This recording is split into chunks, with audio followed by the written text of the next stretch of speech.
na mkutano ule uliridhia mabadiliko ya mfumo wa mabadiliko ya klabu yetu, na ulihudhuriwa na wanachama 1770 na wanachama wote waliridhia mabadiliko hayo.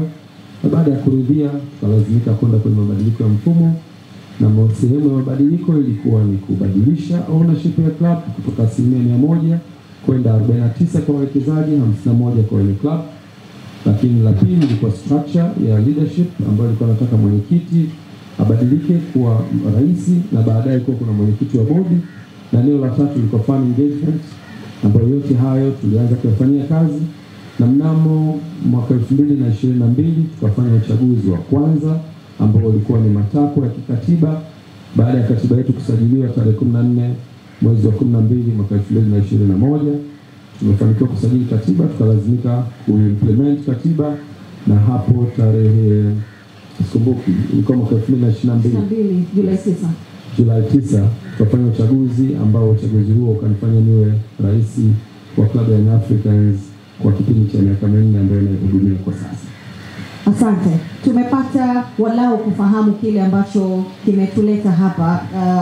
Engineer ameelezea safari yake, na hiki ambacho anakielezea sasa ni mada yetu ya kwanza ambayo inagusia uongozi wake ndani ya Young Africans. Maeneo mengine pia tutakuja kuyatazama kwa maana ya ACA, lakini pia FIFA huko kwenye kamati ya mashindano. Mbele yetu kuna jopo hapa, tutajadili kwa pamoja.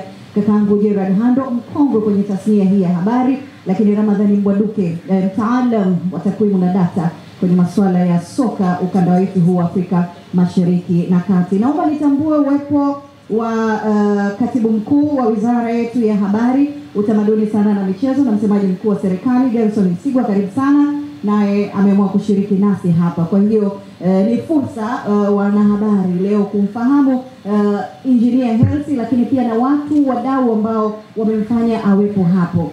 Ameelezea safari yake kuingia Young Africans, lakini amegusia kwa uchache namna ambavyo alipewa dhamana ya kuwa rais wa Yanga. Sitaki kujua safari ilikoje, nataka nifahamu changamoto ambazo ulikutana nazo baada ya kutangazwa kuwa rais wa Yanga. Katika kipindi cha miezi 6 ya mwanzo, uliweza vipi kukabiliana na hizo changamoto? Maana najua nyingi walikuwa wanasema pengine hana uzoefu kwenye soka, ni mgeni huyu kwenye soka, anaongozaje klabu kubwa kama hii ya Yanga? Kwanza mimi ni shukuru mtu mmoja ambaye wa kwanza nitamtaja ni Said Mohamed. Yeye alikuwa ni sababu kubwa sana ya mimi kufika hapa, na nishukuru sana kumshukuru kwa support yake kubwa ambayo amekuwa akionyesha personal kwangu, lakini pia kwenye taasisi ya klabu ya Young Africans. Nyuma ya haya mafanikio kumekuwa kuna mawazo, kumekuwa kuna ushauri, kumekuwa kuna guidance, na watu wengi ambao wamekuwa wakinipa ushauri. Nisiwezi kuwataja watu wote hapa, lakini wamekuwa ni sababu kubwa ya hiki. Na ni kweli wakati naingia madarakani kama mwenyekiti wa club, nafikiri inaweza kuwa ni mwenyekiti mwenye umri mdogo kuliko wenye viti wa vilabu hivi vikubwa katika historia. Miaka 30 kitu alikuwa rahisi kukabidhiwa Young Africans.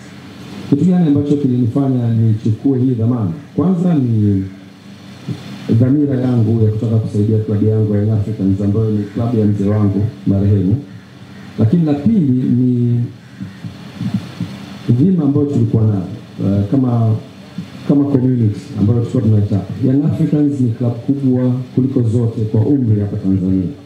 Haiwezi kuwa klabu ambayo inaweza kupitia shida wakati kuna watu wenye uwezo wa kuisaidia kwa hiyo. Kwa hiyo naweza kusema ni abandon my professional career kama civil engineer na kuweka jitihada kwenye mpira. Hilo ni eneo la pili. La tatu ni kuungwa mkono kwa uongozi wetu kwa wanachama na mashabiki. Wanachama na mashabiki waliweza kutupokea vizuri sana. Waliamini kabisa ya kwamba brain zetu zikiungana kwa pamoja, kwa wajumbe wa kamati ya utendaji, makamu wa rais, pamoja na viongozi mbalimbali ambao tunaweza kusema ni brain nyuma ya Young Africans, tunaweza kufanikiwa. Challenge ya kwanza ilikuwa ni umri, naonekana ni kijana mdogo. Challenge ya pili ni kwamba sijawahi kuonekana kwenye uongozi wa mpira, kwamba kuongoza vilabu mbalimbali, na hicho kilikuwa kinatia wasiwasi. Na wasiwasi huo ulikuwa ni haki kwa hawa watu kuwa na wasiwasi. Lakini nataka niwaambie vijana, sisi wengi sana tuna uwezo mkubwa sana, na kitu ambacho tunaweza kukifanya ni kuhakikisha tunatoa nafasi.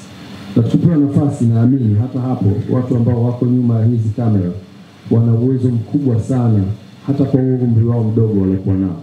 Kwa hiyo cha kwanza ni kupewa nafasi vijana na kuaminiwa, lakini la pili ni sisi vijana kutendea haki hizo nafasi zetu. Nikiri ya kwamba haikuwa rahisi, lakini tumepambana na naamini vijana wengi wanaweza wakiaminiwa.